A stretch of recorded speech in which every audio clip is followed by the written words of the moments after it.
representación gráfica de meditación permanente sobre los mandatos del Señor. Porque los rabinos se colocaban una cajita con los mandamientos aquí, para no olvidarlos, para estar siempre meditándolos. Era un símbolo, pero la idea que manifiesta el Señor es que tenlo siempre en la mente, es día y noche, medítalo, como si tuvieras una caja aquí, y no los podéis perder de vista. Esa era la idea. 9, que dice el versículo 9, y las escribirás en los postes de tu casa y en las puertas. Llenarás tu casa de ellos en forma escrita, ¿para qué? Para que no los olvides, para que los estés mirando en todo momento, cuando estás en tu casa y tus hijos lo están viendo. Entonces, así nunca se van a olvidar de los mandamientos de la ley de Dios. Notar que en este versículo el mandamiento de Dios a Israel está dirigido al padre principalmente. Está hablando de varón, como responsable de su familia, de su esposa y de sus hijos. Proverbios 13:1 y después Proverbios 1:8.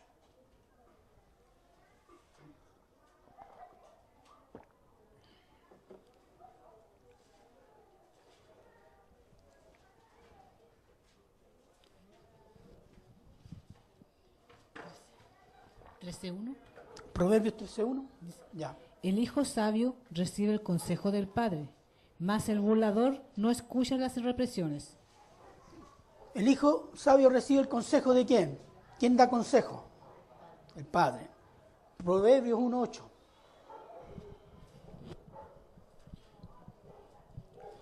Oye, hijo mío, la instrucción de tu padre y no desprecies la dirección de tu madre.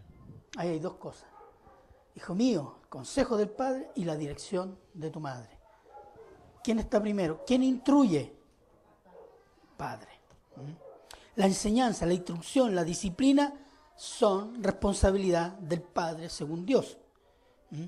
Y la madre, ¿qué es lo que hace? Supervisa el desarrollo de los hijos de acuerdo a las enseñanzas del padre. Esa es la dirección de la madre.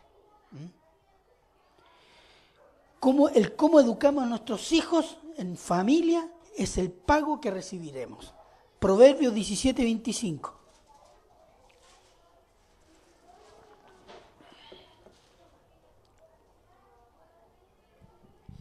El hijo necio es pesadumbre de su padre y amargura a la que lo dio a luz. El hijo necio significa el hijo tonto, el hijo desobediente. Es amargura para sus padres. Dígame si no ha experimentado eso y ha visto familia en que el hijo es un jaranero, hace lo que quiere. Es sufrimiento para los padres, ¿cierto? Proverbios 29:17.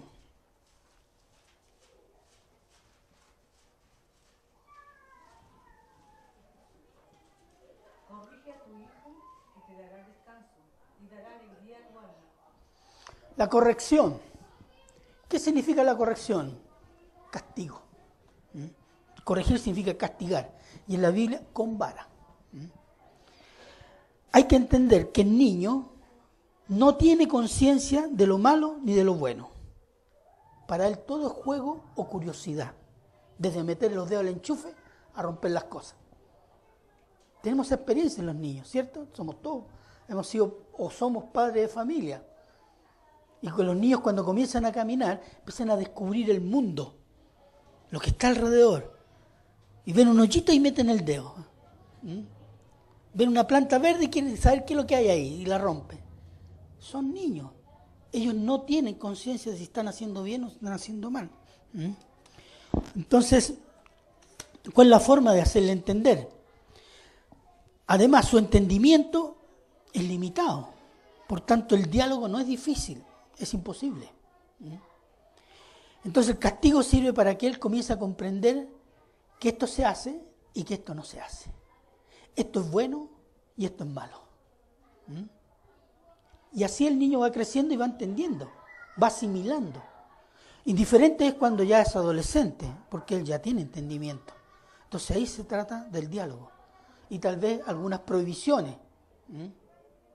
Por ejemplo, no va a haber una semana internet, se muere. Se muere.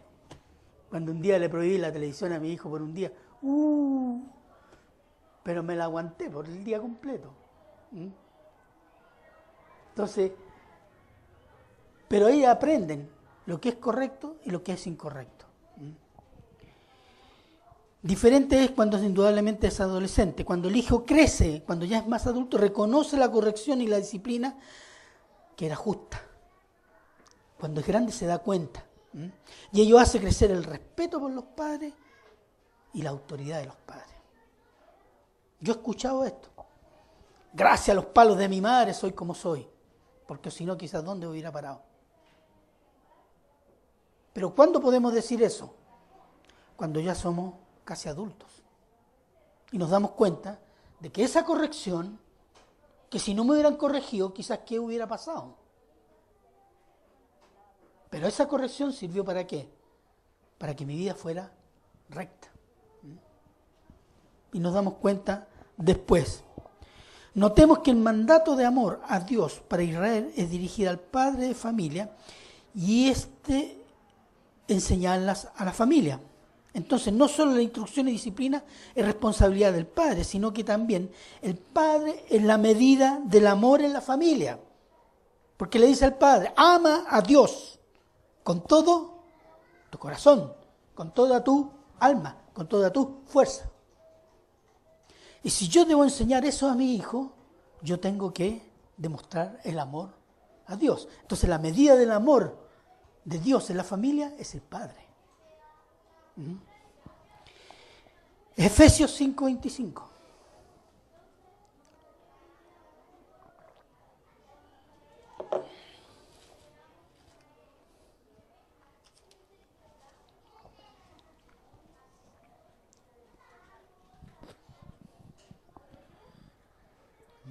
Maridos, amad a vuestras mujeres, así como Cristo amó a la iglesia y se entregó a sí mismo por ella.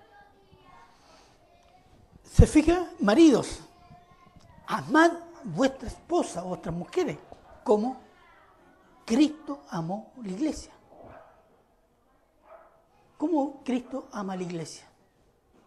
En forma incondicional. Entonces, marido, tú amas, este es tu modelo de amor. Muestra este amor a tu esposa y a tu familia. Entonces, la medida del amor en la familia es el padre, porque ese mandato está dirigido al marido. A la mujer le dice otra cosa, que hoy día no lo vamos a ver. El amor en Cristo Jesús es un amor incondicional. Cristo, que murió por nosotros por amor, estando aún nosotros en delitos y pecados. Porque el amor de Dios ha sido derramado en nuestros corazones por el Espíritu Santo que nos fue dado. Eso está en Romanos 5:5. Entonces, el cristiano en la familia tiene la semilla del amor. Porque ha creído en Cristo, el Espíritu Santo ha venido, ha derramado el amor de Dios en su corazón. Como ustedes saben, la palabra derramado significa abundancia. O sea, nos dio una cuota de amor, una porción de amor, ¿no? Lo ha derramado, eso habla de mucho, muchísimo. Entonces, si Dios por amor responsabiliza al padre de familia de amar, instruir a su familia, nos muestra claramente que la educación valórica y moldear el corazón de los hijos para Dios es una tarea en familia. No es responsabilidad del colegio secular, en donde los hijos son parqueados para que los profesores les enseñen. Hoy día muchos padres tienen hijos, pero no son educadores de sus hijos. No, la escuela se encarga de eso. ¿Y quién le entrega a la escuela? La sabiduría humana, la sabiduría del mundo. ¿Y qué dice Santiago, la sabiduría del mundo? ¿Qué dice? Terrenal, animal, diabólica. Eso es entregar los hijos al mundo. Y no entregar los valores cristianos dentro de la iglesia, dentro de la familia, perdón. Pero por desgracia los padres cristianos hacen lo mismo en relación a la iglesia. Parquean los hijos. Anda tú, no vayas a la escuela, no, hoy día yo no voy al culto. Eso es parquear los hijos. La iglesia tiene una responsabilidad con cada uno, con los niños. y dentro de los límites que tiene la iglesia, le enseña la palabra, le enseña sobre Dios, la Escritura, etc. Pero la responsabilidad fundamental para que ese proceso de la iglesia tenga fruto es la familia. Es la familia. Y particularmente el padre de familia. Entonces significa que los padres no asuman completamente lo que Dios demanda a los padres, y particularmente al papá. Un padre puede ser un buen proveedor material, pero un pésimo instructor de sus hijos, y ausente como modelo de vida a sus hijos, lo cual tendrá como consecuencia que los hijos serán muy influidos por sus amigos. ¿Por qué cree que los jóvenes son mayormente influidos por sus pares? Hay una identidad. ¿Por qué no se identifica con los padres? Porque no ve autoridad. No hay cercanía y no hay autoridad. El padre se ha dedicado a trabajar. Aquí tienen de todos los cabros. No pueden decirme nada. Tienen todo. ¿Pero qué les falta? La cercanía de padre, el consejo del varón, la instrucción bíblica, la enseñanza de valores, con la palabra y el ejemplo. Y con los años, el niño creciendo, ve a su padre de lejos. Lo respeta porque está bajo su casa, pero apenas puede, se le sube sobre el lomo. Y respeta más a sus pares. Le hace más caso a sus amigos. Pero no es una casualidad, es un proceso de años.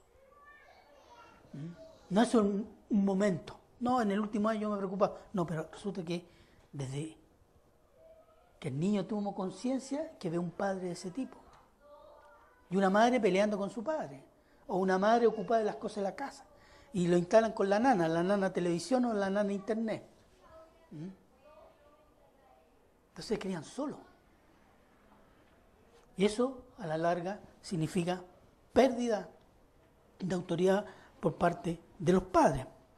Agregando eso, si se le agregara que el sistema educacional, los medios de comunicación y el sentido común, hace muchos años están influidos por la psicología moderna que dice que a los niños no se los puede castigar, porque eso produce traumas. Y eso contradice lo que Dios enseña en las Escrituras. Proverbios 23, 13, 14.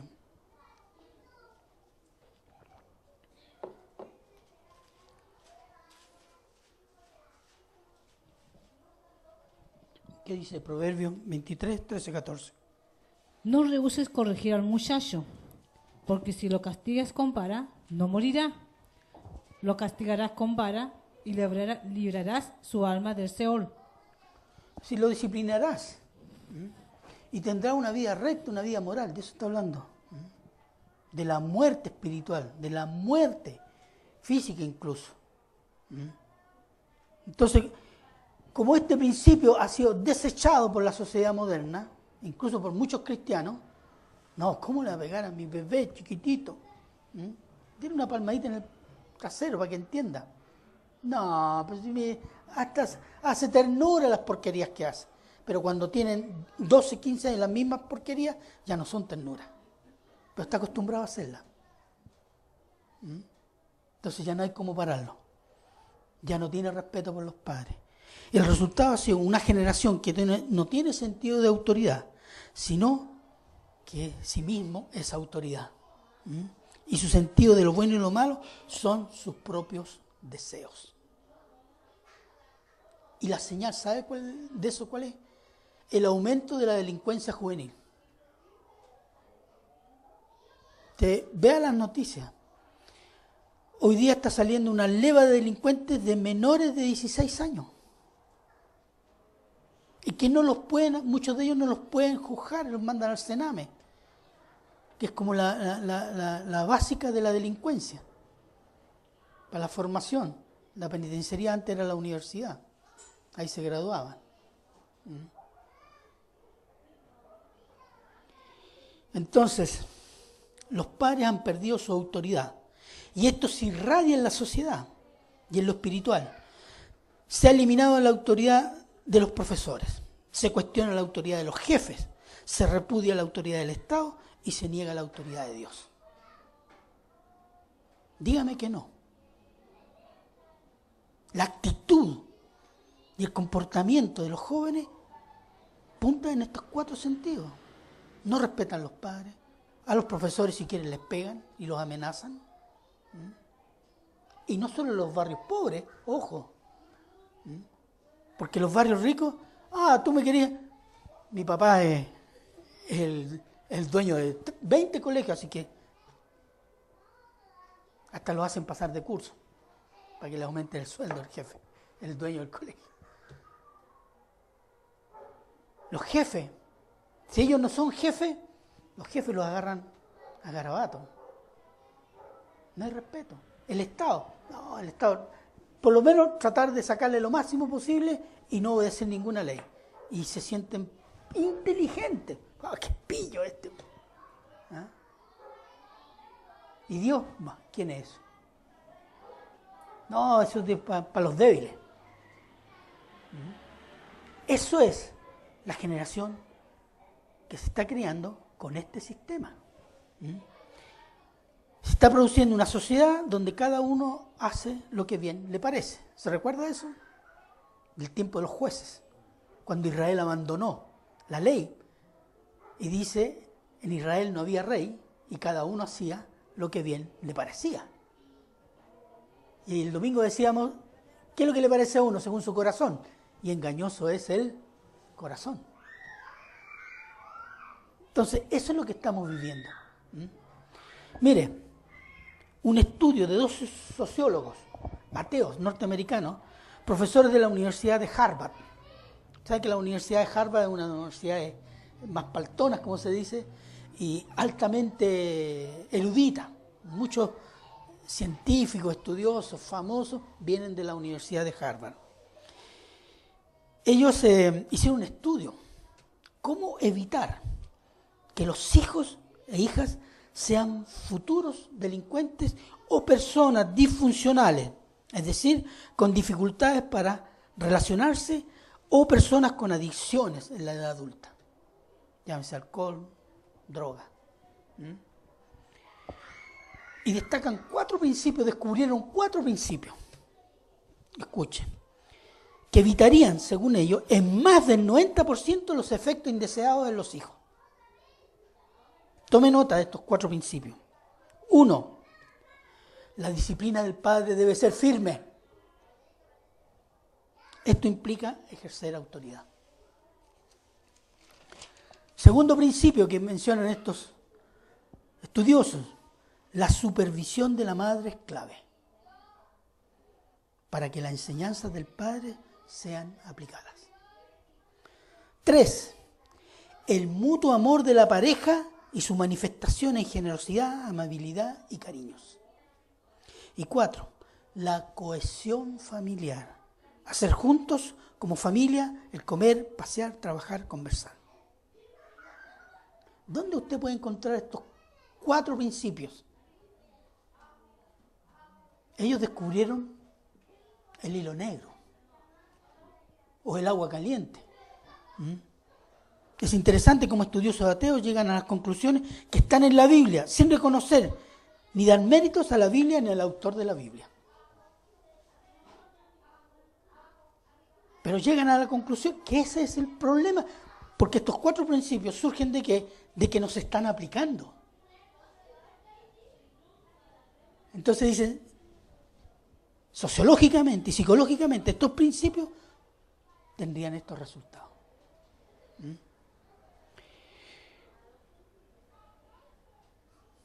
Por otro lado, la necesidad de hacer un estudio de este tipo, ¿de qué nos habla?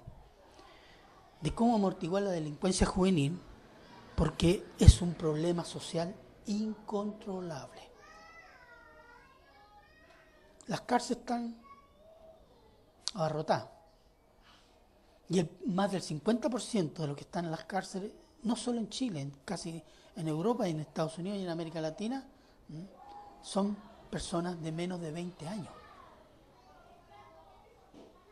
Son jóvenes. Y ese es un problema social grave. Por eso se hizo este estudio y llegan a estas 4 conclusiones. ¿Y a razón de qué? Un problema social incontrolable a razón de que de la destrucción de los principios de autoridad en la familia, que destruyen a la familia misma y a la relación entre un hombre y una mujer. Ahora, si el mandato de Dios para los padres y sobre todo del padre es el amor en familia, enseñar, instruir y disciplinar a los hijos para que sean hijos de Dios, entonces el padre debe dedicarse a buscar a Dios, a aprender de Dios y a estar en comunión con Dios. Recuerden, hermanos, y esto es válido para todos, en todas circunstancias, una de las leyes del maestro, ¿cuál es? Que el enseñante debe estar siempre aprendiendo para poder enseñar. El día que el maestro deja de aprender, va a llegar el día en que ya no va a poder enseñar.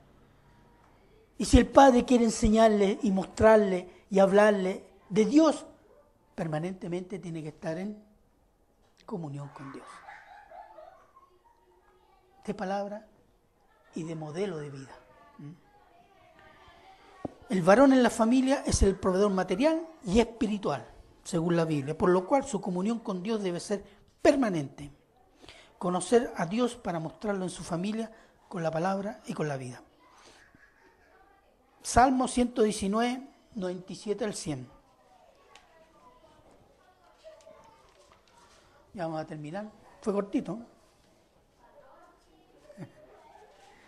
Salmo 119, 97 a 100.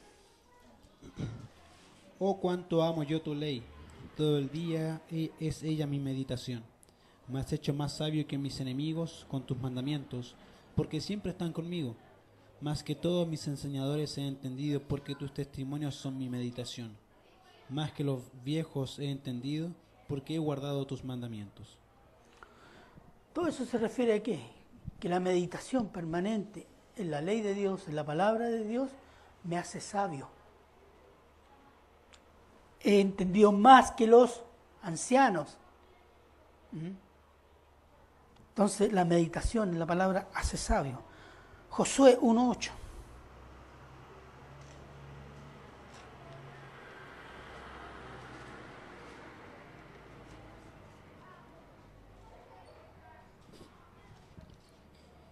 Nunca se apartará de tu boca este libro de la ley, sino que de día y de noche meditarás en él, para que guardes y hagas conforme a todo lo que en él está escrito, porque entonces harás prosperar tu camino y todo te saldrá bien. Meditar en la palabra da otra posibilidad, que es prosperar. Prosperar espiritualmente. Tener cubiertas las necesidades. Tener la posibilidad de dar buen testimonio a los hijos, a la familia. Eso es prosperar de la vida cristiana. No es llenarse de plata o tener un Mercedes-Benz último modelo, una casa en el barrio alto y una esposa joven y nueva. No, esa es la prosperidad, eso viene del infierno. Como dice un pastor, eso tiene olor a azufre. Después, Juan 15, 5.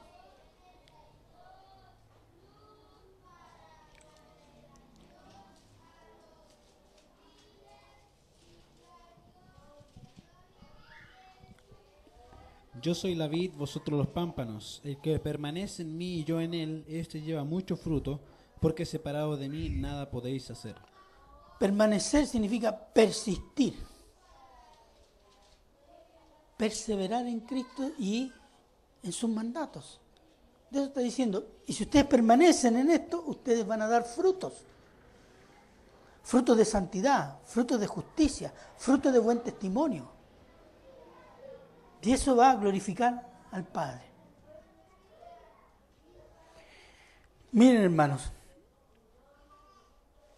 los cristianos, porque tenemos esta palabra que nos enseña todo eso, y se lo digo sobre todo a los varones, tenemos una gran responsabilidad. Porque ser cristiano no es solo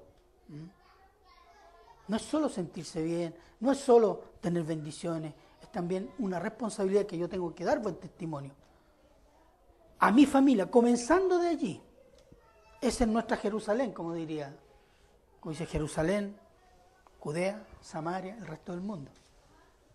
Cada padre de familia, su Jerusalén es su familia. La familia es un ministerio permanente de los padres. Orar por sus hijos, enseñarle a sus hijos, cuidar a la esposa. Es una tarea que está entregada al varón. Por eso yo les cargo la mano a ustedes, varones. ¿Por qué se las puedo cargar? Porque la Biblia se los carga. Y el Señor le da los medios para hacerlo. ¿Y cuál es? Su palabra. Y la comunión con Cristo Jesús. Si el Señor dice en su palabra que el Espíritu Santo ha derramado el amor de Dios en nosotros, y en Efesios decimos, Efesios 1:3, que hemos recibido toda bendición espiritual, que no falta ninguna, que estamos completos en Cristo. Entonces, ¿por qué no asumimos lo que tenemos que asumir? Hay ¿cuánto se llama? Un problema entre los tantos. Y uno sabe cuál es el que yo veo más presente: el orgullo. El orgullo herido, sobre todo en los matrimonios. Y el orgullo herido lleva a no perdonar. Y el no perdón levanta murallas, que después ya no se sabe cómo derrumbar. Pero ¿qué dice Cristo? El que me quiere seguir, que sea mi discípulo, niéguese a sí mismo. Ahí tiene la ocasión de negarse a sí mismo. Pero pastor, usted no conoce a mi esposa. Usted no tiene idea. Bueno, la Biblia dice, dígale lo mismo al Señor cuando te rían. Porque eso significa confiar en la propia fuerza. No que obedeciendo la palabra de Dios, Dios va a obrar. Porque Dios honra su palabra. Se nos olvida eso. Cuando obedecemos la palabra, Dios honra su palabra. Y podemos aquí dar varios testimonios que cuando cada uno de nosotros ha sido obediente, ha recibido bendición. En circunstancias a veces impensadas e inesperadas. Porque Dios honra su palabra de esa manera. ¿Qué pide? Confía en mí. No pide más que eso. No está pidiendo que hagáis esto. Confía en mí. ¿Qué le dijo a Israel? Israel, estate tranquilo, la batalla es mía. Y Dios le entregaba a un Israel chiquitito, medio armado, entregaba tremendo ejército. ¿Por qué? Porque Israel había confiado y él honraba su palabra. Es el mismo Dios, hermano. Y nosotros tenemos muchas más bendiciones que el pueblo de Israel de aquel tiempo. Porque nosotros tenemos el Espíritu Santo en nosotros. Tenemos la palabra completa. Y donde nosotros nos paramos a orar, estamos en el lugar santísimo. Entonces, a veces nosotros, como padres de familia, la familia cristiana, su primer testimonio está allí. Y varones y hermanas, esposas, tómenlo en cuenta. Tómenlo en cuenta, medítenlo. Su casa tiene que ser un santuario, un pedazo del cielo. Parece utópico, pero si usted obedece la palabra de Dios, así va a ser. Su casa va a ser un oasis de paz para la gloria de Dios. Un matrimonio cristiano son 3 los que vienen: el esposo, la esposa y Cristo. El matrimonio que no tiene a Cristo es un infierno a la larga. Pero con Cristo es un oasis de paz. ¿Por qué? Porque está Cristo, el dador de paz, la fuente de la paz. Y a veces nosotros nos perdemos estas bendiciones. El testimonio de una familia puede ser de una familia cristiana, incidir en la conversión de muchas personas. Hoy día, sobre todo, que las familias están, y podemos verlo acá en Quilicura, ¿cuántas mujeres solas? Un gran número, yo no sabría si la mayoría o no. ¿Cuántos niños que llegan acá en situación de riesgo? La mayoría. Eso habla de la destrucción de la familia, hermano. Y nosotros tenemos la carta vencedora y no la aplicamos. No damos testimonio. Hermanos, péguese la palma. Agarre la Biblia, tome a su esposa, comiencen a leer la Biblia, pídale perdón al Señor y disponga su corazón al Señor. Oremos. Padre eterno, Padre misericordioso, Señor, tu grandeza, Señor, no la podemos medir, pero podemos agradecer, Señor, por la enseñanza que tú tienes en la Escritura sobre la familia, Señor. La familia es tu obra, Señor. Y gracias por ella, Señor.